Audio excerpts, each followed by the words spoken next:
180 rotate করা যায়। মডেলটা হচ্ছে HP 640G2 এবং G3 দুটোই অ্যাভেলেবেল আছে। যদি 6 জেনারেশন নিতে চান পেয়ে যাবেন 20,500 টাকায়, এবং যদি চান আপনারা 7 জেনারেশন নিতে তাহলে পেয়ে যাবেন মাত্র 22,900 টাকাতে। ওকে, এটা হচ্ছে কনফিগারেশন অনুযায়ী price. Right.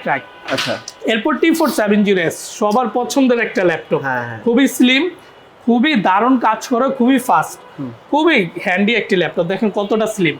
T470S i5 6 generation processor থাকবে, 8GB র্যাম থাকবে, 4GB গ্রাফিক্স, 256GB SSD থাকবে, ফিঙ্গারপ্রিন্ট থাকবে। পেয়ে যাচ্ছেন মাত্র 22,500 টাকা। আরো নয়, তার সাথে কিন্তু এটা কিন্তু ইন ডিসপ্লে টাচ রয়েছে। ঠিক আছে, হ্যাঁ ইন ডিসপ্লে টাচ রয়েছে। স্লিপ মোডে গেছে, এই যে দেখাই দিই, এই যে দেখছেন ইন ডিসপ্লে টাচ, খুবই স্মুথ। ইন ডিসপ্লে টাচ পাচ্ছেন মাত্র 22,500 টাকা। বুঝছি। ঠিক আছে, চমৎকার। তারপর থিংকপ্যাড যারা একটু বাজেট কম কিন্তু 8 জেনারেশন চাচ্ছেন, L490 i5 8 generation, 8GB RAM থাকবে, 256GB কিন্তু SSD থাকবে ল্যাপটপটিতে।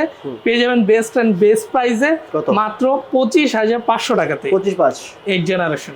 ওকে, আচ্ছা, থিংকপ্যাডের আরেকটি ধামাকা, সবসময় অ্যাভেলেবেল থাকে না, সবসময় পাওয়া যায় না, আর আসলেও সোল্ড আউট হয়ে যায়।